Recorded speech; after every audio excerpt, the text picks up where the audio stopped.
Hello everyone, and welcome to this week's episode of Embarrassing Stories. First up we have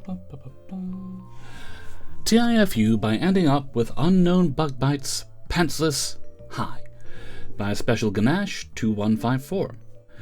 So today, evening, I was going for a little stroll in the nearby woods, and was going to enjoy a little evening puff at a familiar tree trunk.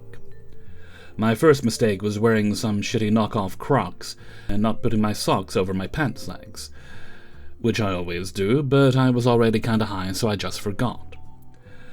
So now I'm sitting on my favorite tree trunk and about to light up. I feel this very sharp, hot sting in my inner upper calf. I tried to rub it away and thought it was just some pine needle or I don't know. Then I feel it again, in a different spot. At the same time, it happened 2 times again on my other leg, in my inner thigh, close to my private parts. I jumped up. Exited my pants very clumsily, but as fast as I could. And I have to add, so you get a clearer picture, my trusted tree trunk friend is very near the forest edge. After that, there's busy public streets, houses, buildings, etc. I live about 100 meters away from that forest edge. So now I look at my legs, and what was it? I find 4 bright red spots. And red around them also. They seem like suction marks, but no skin breaking. I have no idea, never found the culprit. I then turned my pants inside out, and sat on them on the tree friend. Lit up, and in the middle of smoking realized that the thing that bit me was inside my pants. I'm sitting in the area where the bugs are. Don't turn your pants inside out and sit on the wrong side. I stand up, evaluating the situation. Now I'm really high plus very emotional. I just wanted to be alone in the woods, listening to one artist that passed recently. Kinda cry and laugh with myself, listening to songs that were important and had helped me through tough shit. So I'm pantsless, crying high, and somehow feel like a lost fledgling. I don't even know.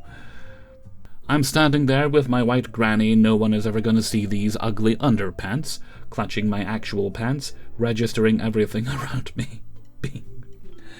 But just being frozen. After what felt like an eternity, I snapped out of it. Honestly, I think it was more like tens, seconds, but the human brain is a powerful thing. Now I have to get home. I can almost see my building. I don't want to touch the pants, but I have to now.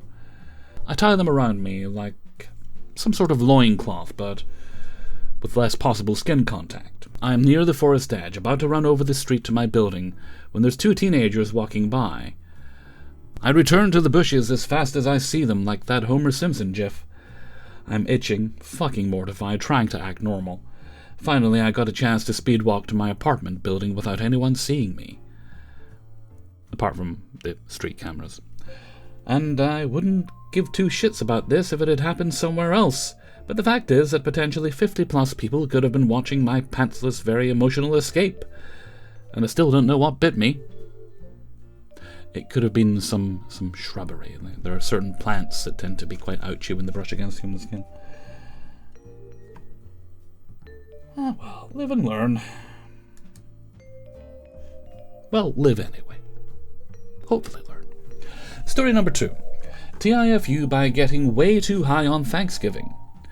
By Cassie K143. It was probably 2017 or 2018 when this happened. I was about 19 or 20 at the time. And at this point, I had been with my current partner for about a year or 2. It was Thanksgiving, and we had just gotten to my partner's uncle's house after having been to my family's house for Thanksgiving there. After getting settled into the living room, my partner tells me his uncle has made edibles.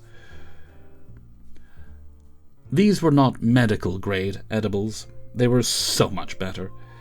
He used some kind of tincture oil with little to no measurements when making these brownies. My partner handed me, and you saw no red flags at this point, okay, handed me half of one. These were huge brownies, and I happily ate it. All of it? Y'all, it was so good. The taste was incredible, and it was so moist. It's the second time in as many days I've heard people talking about brownies. It's really made me want brownies. I'm trying to be a good boy. I will fail, but I should try before I fail. I honestly couldn't believe how good they were. He told me it would take a while to kick in and that I had to wait. After about 30 minutes, from what I remember, I had said I couldn't feel anything. You're making the mistake that everybody makes. I'm not even a Weederino and I know this. My partner gave me the other half of the brownie and told me to be careful. Let me just say I didn't listen.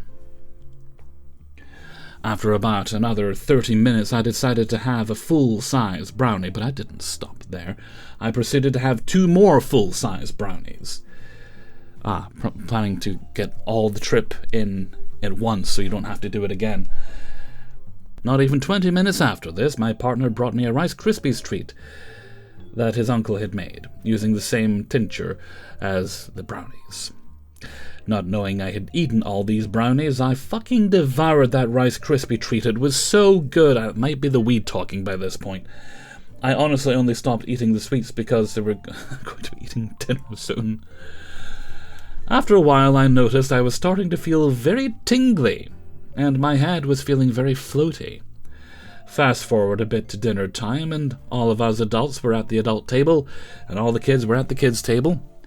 My partner made my plate like he usually does, and came to sit next to me. At some point during dinner, my partner's aunt was talking to me about something or the other, and I was so far gone I wasn't even in the same country anymore. I was so far gone I was hallucinating. One of my partner's younger cousins looked like he was a goblin with yellow skin and long pointy nose and crazy sharp teeth. But they love him anyway. My partner didn't look like my partner anymore. He looked like someone I didn't even know. Worst of all, I was seeing dicks floating everywhere. Like very veiny penises just everywhere. By this point, everyone else had stopped eating, but we're all sitting at the table still talking. Only I was picking away at my food, except I wasn't. Apparently I was just pushing the food around with my fork until it happened. I threw up everywhere. All over the floor, all over my partner's grandmother's beautiful table, and miraculously not all over myself. Keep in mind I had had a second Thanksgiving dinner at my parents' house earlier in the day, so this was a lot of throw-up. After I finished throwing up, my poor, incredible partner had to clean up after me, as I literally could not stand up because I was so high. After cleaning up my puke, my partner was desperately trying to get me up so that we could go back home to his dad's house. As I said earlier, I was hallucinating, and did not believe that my partner was my partner. I was too high to get any words out, so I did the only thing I was capable of doing in the moment. I flipped him off. This went on for at least 30 minutes, until finally I recognized him enough to realize he was trying to get me home. It took a lot of time and a lot of help from my partner, but eventually I got up. We walked slowly from the dining room to the kitchen, and then it happened again. I threw up in the kitchen, and my poor, incredible partner had to clean up my puke again. Finally, my partner got me into the car. He and his dad said their goodbyes to their family, and we went home and I went to bed. And that is the story about the time I got high on Thanksgiving. I kind of wish that read the last time, and the final time you got high on Thanksgiving. Yep. Story number 3. Tee off you by getting hit in the face by a deer on the first date. By Anna Logga. In the summer of 2024, after leaving a toxic job, I decided to take a 6-week vacation before looking for a new one. I spent the summer at my family's trailer on a small island, about an hour away by boat from the city where I live. Around that time, I finally felt ready to end the 2-year break I had taken from dating, and a friend suggested Bumble, so I gave it a try. A few disappointing matches and a short-lived situationship later, I matched with Jay, 31, male. We hit it off, and since I was already away for the summer, we spent over a month talking, before finally deciding to meet. He offered to take the 1-hour ferry to the island for our first date. Since I knew the area well, I suggested we visit a tiny nearby island that's only accessible by a small boat. It's a protected nature reserve with crystal clear waters and deer and peacocks roaming freely. I'd been there more than 20 times over the years and had safely interacted with the animals. As we boarded the little boat, we noticed several warning signs telling visitors to stay away from the deer. Feeling way too confident, I laughed them off and told Jay they were probably there for liability reasons because, in my experience, the deer always kept their distance. You can probably see where this is going. As soon as we arrived, Jay went to change into his swimsuit, while I sat on a bench near the beach bar eating a snack. Out of nowhere, a deer came up behind me and tried to steal the snack, because deers are fuckers. When I instinctively pulled my hand away, it got frustrated and swung its antlers straight into my face, missing my left eye by just a few centimeters. So there I was, about 30 minutes into my first date, bleeding profusely while trying to process the fact that I'd just been assaulted by a deer. We later learned that tourists had been feeding them all summer, making them bold enough to come and steal food from visitors. Apparently several people, including a child, had already been injured. When Jay came back, he found me covered in blood. Somehow we both stayed surprisingly calm. The beach bar staff disinfected the wound, and I joked that he'd only gotten to see me pretty for a few minutes before I ended up with a hole in my face, but I still wanted to continue the date if he was okay with it. He agreed, and we had a drink and even went for a swim. Despite the circumstances, I distinctly remember thinking his long, wet, curly hair smelled amazing, even though we decided to leave because my face wouldn't stop bleeding. We got back, and I drove us to the island's medical center, where Jay stayed with me while I got a tetanus shot and a few stitches. He remained calm and reassuring throughout the whole thing, and we even managed to joke about the situation. Afterwards, we grabbed lunch before he caught the ferry back home. That date quite literally scarred me for life. Pun intended. 2 years later, I have a small but pretty noticeable scar under my left eye, and a 2-year relationship with the love of my life. It took another 2 days before anything happened between us. Jay was shy and didn't make a move until he asked if he could kiss me, which I found adorable. A few months later, we officially became a couple, and I've never fallen so hard for someone. He's handsome, smart, sweet, sensitive, and always cooks for me. And most importantly, he didn't let a deer attack scare him away. To his friends, I was the deer girl for a long time, and we still tell the story of our first date whenever someone notices a little scar under my eye. Last year, we even went back to the same island looking for revenge. For our deer anniversary, thankfully, the deer had gone back to their normal behavior. Oh, they're just lurking and waiting. Lull you into a false sense of security. Throughout our relationship, we've spent countless evenings listening to Reddit story podcasts together, so I thought I'd dig up my old Reddit account and finally contribute one of our own. Jay, if you somehow ever stumble across this, I love you, and I feel incredibly lucky to have you. Here's to many more deer anniversaries, preferably with fewer antlers. Okie dokie, story number 4. TIFU, not returning the second pair of the physical key to the hotel guest house in Italy. By Muscle GM. On the 22nd of June 2026, I-25 in male arrived in Napoli after an 8-hour train ride from Pisa, using the regional trains, with 2 layovers in Rome, Roma Ostiense and Roma Termini. I booked a very decent and highly rated guest house on Booking.com. When I arrived, I was greeted with a lockbox with my hotel key in it. I followed the instructions and retrieved my hotel key packet, which includes the key for the portoni, front doors, to enter the apartment complex, the keys to enter the guest house lobby on the 5th floor, 6th floor if you're American, and the keys to enter the private hotel room with a private bath. There are 2 rooms in the guest house. However, popular to Italian stereotypes, the portoni is notoriously tricky to enter and exit. I tried following the directions of the B&B owner, but my entry keys, regardless of me trying, don't properly work.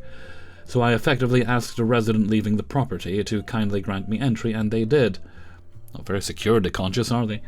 Luckily, opening the guest house lobby doors and private hotel room doors are rudimentary, and I could unlock these doors in a heartbeat. Adjacent to my B&B room, there is a second key hanging just outside in the hotel lobby that only grants you access to the portone, front doors of the apartment complex and guest house lobby, so it is less equipped than the first key, which grants access to the portone, the guest house lobby, and the hotel room. On the 23rd of June 2026, I was hanging out in Napoli, but because getting out of the apartment complex requires you to unlock using the key, I have to use the keys to get out. I had trouble with it, despite following the directions, as the portone doors are notoriously stiff, so it took me 5 minutes of repeated twisting, multiple attempts, just to get out. On the 24th of June 2026, because I knew the outer doors are notoriously hard to enter and exit, I brought down 2 keys, the first pair, which includes the portone, the guest house lobby keys, and the hotel room keys, and the second pair, which only includes the former 2. Given the time constraints, as I had 30 minutes before the Flixbus from Napoli Centrale to Roma Anagnina leaves, and walking from the guest house to the bus station commands a 15-minute walk, I left the first pair, which includes the entrance to the apartment via the portone, the entrance to the guest house lobby, and the entrance to the hotel room in the key box. But unfortunately, that was all the key box could fit because of time constraints and me being unnecessarily stressed out. To make matters worse, I was kinda burnt out after a months-long Europe trip, especially with the 35+ degrees Celsius temps. I accidentally took the second pair with me, which includes the portone keys and the guest house lobby keys, and realized it when I was already at the Flixbus heading for Roma Anagnina, 10 minutes in. I apologized to the B&B owners, and luckily they told me to send it to a Poste Italiane. Luckily, even though I didn't have a bubbled envelope, the closest Poste Italiane to my accommodations was not crowded, and I was able to secure a spot almost immediately after entering. Luckily, the Poste Italiane facility is a 3-minute walk from the Felice Spesa, a store which sold exactly what I needed to send the mail. I bought the bubbled envelope, added the destinatario address as the exact address of what the B&B guest house owner showed in Napoli, and added the Matente address with my name and my Roma B&B guesthouse accommodations address.